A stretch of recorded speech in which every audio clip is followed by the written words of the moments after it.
여러분, 문재인 정부의 부동산 정책 실패, 이것은요, 어쩌면 가계의 붕괴를 몰고 올 수도 있다 하는 그런 전망까지 나오고 있습니다. 그만큼 부동산이 너무 많이 올라서 이 경제의 주체인 그리고 또 소비의 최주체인 가계가 부채가 엄청 늘었다는 사실입니다. 벌이는 뭐 예년이나 다름이 없는데 부동산은 전세자금 대출이나 또 연거리라고 해서 주택담보대출이나 모든 게 폭증을 했어요. 그만큼 부동산 가계부채가 굉장히 늘어났다는 겁니다. 사실 문재인 정부 지금 4년 동안 집값이 2배 됐잖아요. 거의 2배. 2017년 5월만 하더라도요. 평당 2,138만 원 하던 집값이 2021년 1월 평당 3,803만 원 합니다. 30평대 아파트 가격이 6억 4천 하던 서울의 아파트가 지금은 11억 4천까지 올라갔으니 집값이 폭등을 한 거죠. 폭등. 사실 의식주 중에 말입니다. 주거가 대한민국 사람들에게는 가장 중요한 수단입니다. 많은 사람들이 집을 가지고자 하는 욕심 굉장히 크거든요. 전세로 살거나 월세로 살 생각보다는요. 집을 소유하고 싶은 그런 욕심이 아마 어느 나라 사람보다 큽니다. 게다가 부동산이 갑자기 이렇게 정책 실패로 25번이나 정책을 이렇게 냈지만 부동산은 계속 올라갔거든요. 그러니 많은 사람들은 부동산이 앞으로도 계속 올라갈 거다 이런 생각 때문에 패닉 바잉이 시장에서는 일어났습니다. 그야말로 공황 구매죠. 지금 안 사면 부동산 사기 힘들다. 지금이 부동산이 가장 쌀 때다. 뭐 이렇게 이야기하면서 젊은 사람들부터 시작해서 나이 드신 분들까지 너도 나도 집을 사기 시작했습니다. 그러다 보니까요. 가계 부채는 진짜 폭증했어요. 진짜. 가계 부채는 그 어느 때보다 많아졌습니다. 2019년에서 2020년 사이를 보면 7.86%나 증가했습니다. 7.86%. 그래서 1726조예요. 가계부채가. 1726조면 여러분 여기에 자영업자 부채까지 더한다고 생각을 했을 때 이것은요. 가계가 부담하고 있는 부채가 우리의 명목 GDP 있죠. 명목 GDP가 올해 우리 국민이 생산한 총 생산량을 말합니다. 그 명목 GDP가 1919조? 이 정도 됩니다. 그런데 가계부채하고 자영업자 부채까지 합치면요. 이 명목 GDP를 넘어섭니다. 명목 GDP를. 그러면 가계부채가 어느 정도인지 이제 실감할 수가 있죠. 한 해 동안 우리 국민이 전체 생산을 하는 총량과 가계부채하고 비교를 해보면 가계부채가 더 많다는 사실이에요. 부채가 거의 목전에 찼다는 이야기까지 나올 정도입니다. 여러분, 가계부채가 GDP 대비 80%가 넘으면요. 이게 소비가 위축된다고 합니다. 소비의 주체인 가계가 소비를 줄인다면 이것은요. 어쩌면 우리 경제에 큰 아킬레스건이 될 가능성이 큽니다.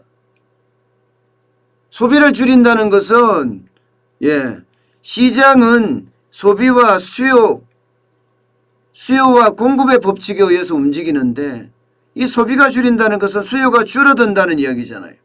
그러면 기업들은 어떻게 해야 돼요? 기업들은 안 그래도 원자재 가격이 올라서 제품을 지금 계속 제품 가격을 올리고 있는 그런 상황인데 소비까지 줄어들게 되면 기업들은 더 어려워집니다.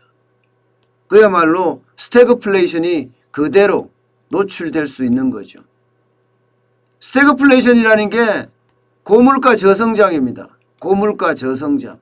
나쁜 인플레이션 중에 아주 최악이죠. 지금 그런 상황으로 점점 몰린다. 이렇게 지금 봐야 됩니다. 더 큰 문제는 여러분, 더 큰 문제는 가계부채가 늘어나는 속도가 너무 빠르다는 사실입니다.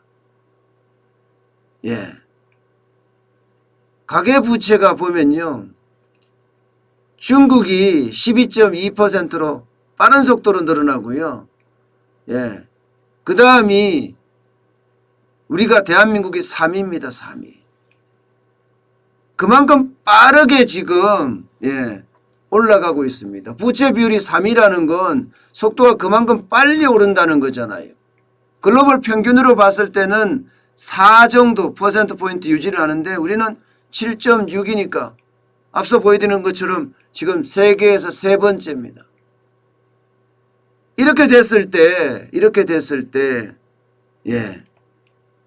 가계는요 소비를 점점 줄일 수밖에 없는 데다가 한 해 지금도 가계 부채는요 그 어느 때보다 빨리 늘어나고 있다는 사실이에요.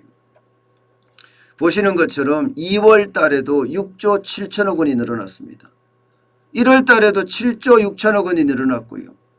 도대체 가계부채가 줄어들 기미가 안 보여요. 지금 패닉 바잉이라고 해서 공황 구매가 좀 부동산 쪽에 줄어들었다고 하는데도 가계부채가 계속 늘어난다는 건 여러분 이것은요 생활비 대출이 늘어난 것 아니냐 이런 평가도 지금 내놓고 있습니다. 자, 가계가 돈을 빌리는 요소를 보자고요. 최근에 가계가 돈을 빌리는 요소는 세 가지입니다. 빚내서 주식에 투자한다. 빚투예요. 영끌이에요. 영혼까지 끌어모아 부동산을 산다거든요. 여기에다가 먹고 살아야겠다. 생활비입니다. 그런데 이 생활비가 더 많이 늘어나는 것 아니냐 이런 의심들이 지금 더 커지고 있거든요. 부채에 꼬리표가 많이 달려있지 않기 때문에 사실 주택담보대출 같은 거는 꼬리표가 많이 안 달려있잖아요. 주택담보라는 그런 대출이 돼 있지만 주택담보대출에서 집을 사는지 아니면 생활비를 더 확보하기 위해서 하는 건지 이것까지 정확히는 안 나와 있거든요. 그러다 보니까 여러분 이 가계가 결국은 이자를 내고자 대출을 받고 생활을 하고자 대출을 받고 아이들 교육을 시키고자 대출을 받는 것 아닌가 지금 이런 분석도 나오고 있는 상태입니다. 주식시장이 지금 박스권 장세잖아요. 이게 3,100선을 왔다 갔다 하고 있는 상태이기 때문에 주식시장에 비투하기 위해서 많은 사람이 빌린다? 이것도 아니라고 보는 거죠.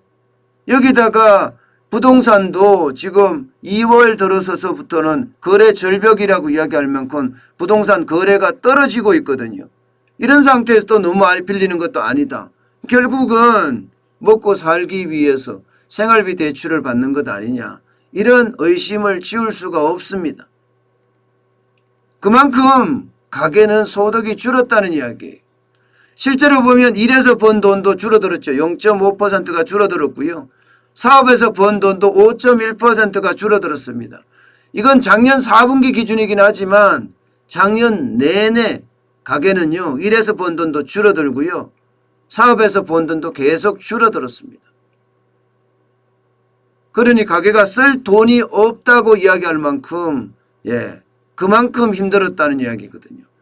실제 가처분 처분 가능 소득 대비 가계 부채 비율은요. 지금 굉장히 많이 올라가요. 175.5에 175.5. 이 말은 무슨 말이에요? 내가 가지고 있는 것을 다 팔아도 부채를 못 갚는다는 이야기입니다. 내가 가지고 있는 자산을 다 팔아도 부채를 못 갚는다는 이야기예요. 내가 가진 자산을 다 파는데도 부채를 못 갚는다. 그런데도 가계부채의 증가 속도는 계속 늘어난다. 7.9%까지 늘어났다.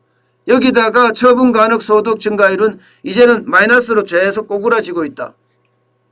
이 말은요, 결국은 채무 불이행, 디폴트가 나타날 가능성이 크다는 이야기입니다. 그래서 많은 사람들이 걱정을 해요. 뭐를 걱정하느냐? 바로 금융위기입니다. 디폴트를 선언하게 되면 금융의 부채가 문제가 되거든요.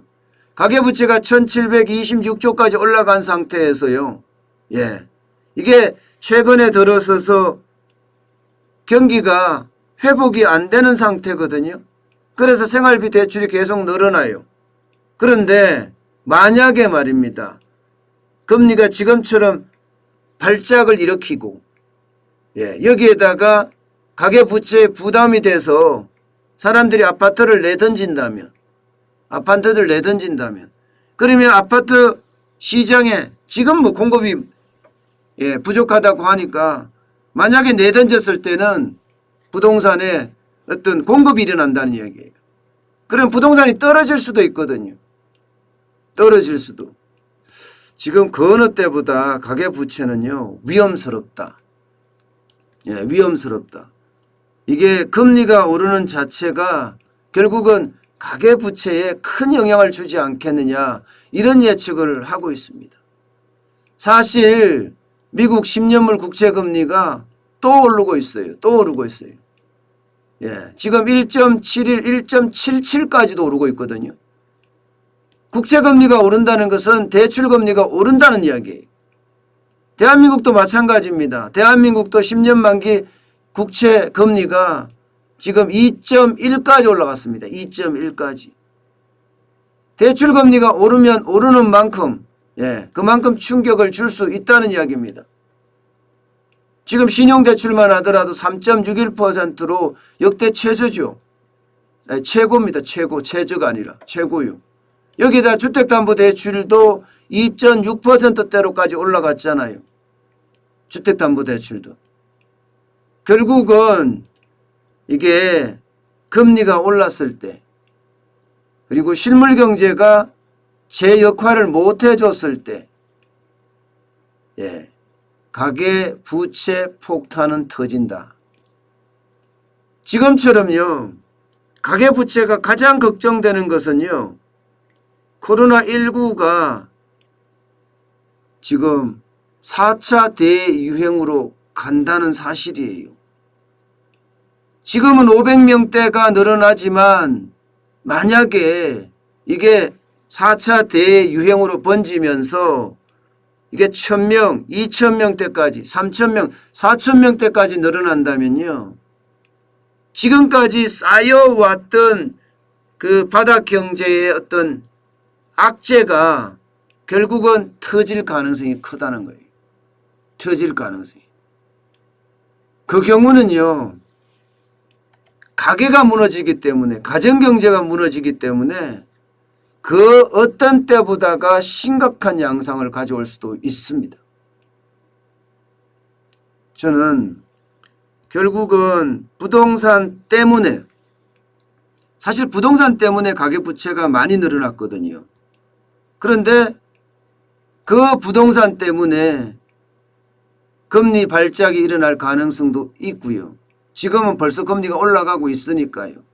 거기에 따르는 어떤 금융위기도 언제든 폭발할 수 있는 그런 상황으로 내몰린다. 이렇게 지금 봐야 될 것 같습니다. 그만큼요. 가계부채는 굉장한 위험 수준에 들어와 있다. 이런 얘기입니다. 그 어느 때보다 가계부채는 우리 경제에 큰 아킬레스건이 될 가능성이 커졌습니다.